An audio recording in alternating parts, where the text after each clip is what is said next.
요한복음 4장 23절 말씀에 아버지께 참되게 예배하는 자들은 영과 진리로 예배할 때가 오나니 곧 이때라.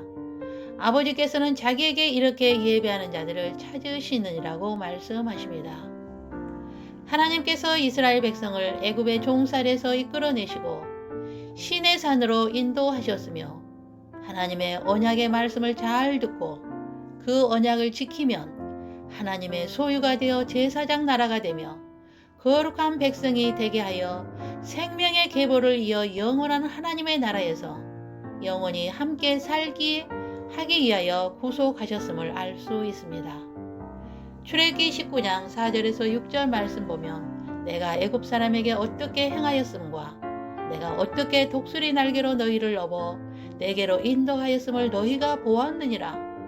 세계가 다 내게 속하였나니 너희가 내 말을 잘 듣고 내 언약을 지키면 너희는 모든 민족 중에서 내 소유가 되겠고 너희가 내게 대하여 제사장 나라가 되며 거룩한 백성이 되리라. 너는 이 말을 이스라엘 자손에게 전할지니라고 하십니다. 하나님은 천지 창조를 하시고 개인을 통하여 생명의 계보를 이어가다가 출애굽기를 통하여 한 민족을 선택하여 그 민족으로 하여금 생명을 전달하게 하시고 오늘날에는 그 생명을 교회를 통하여 흐르게 하십니다. 하나님은 하늘의 천군 천사들을 군대로 지휘하고 계시며 이 땅에는 이스라엘 백성을 하나님의 군대로 갖고 계시며 그 군대는 싸움을 하기 위해서 필요하며 오늘날의 하나님의 군대는 교회일 것이며 예수 그리스도를 구주로 모신 우리들이 하나님의 군대일 것입니다. 하나님의 나라는 침나는 자의 것이며 불신자를 사단에게서 빼앗아 오기 위해서는 치열한 전쟁을 해야 한다는 것입니다. 사단이는 끈질기게 교활하며 절대 자신의 군대를 안 뺏기려고 안간힘을 쓰고 있기에 하나님의 군대인 교회는 그와 맞서 영적 전투를 해야 하는 것입니다. 그러면 그 영적 전투를 어떻게 해야 승리할 수 있을까요? 성경은 말합니다. 하나님은 이스라엘 군대를 예배자로 부르시고 그 예배를 통하여 전쟁하게 하며 그 예배를 통하여 생명을 되찾아 생명의 계보를 이어감으로 승리하게 되는 것입니다.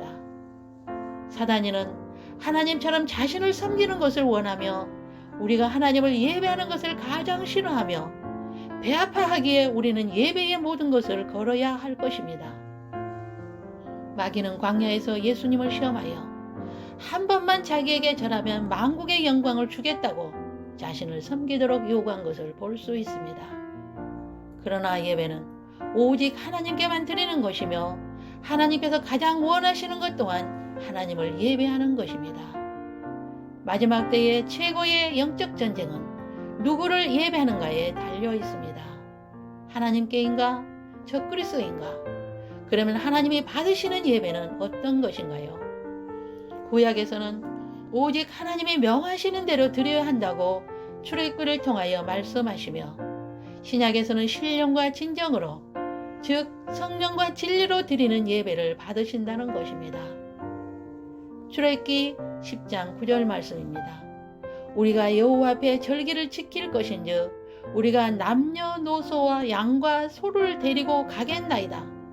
이것이 하나님이 명하시는 대로 하는 것인데 사단은 출애굽기 10장 11절에 그렇게 하지 말고 너희 장정만 가서 여호와를 섬기라고 하는 것처럼 하나님이 원하시는 것은 온 가족이 예배하는 것을 원하신다는 것입니다.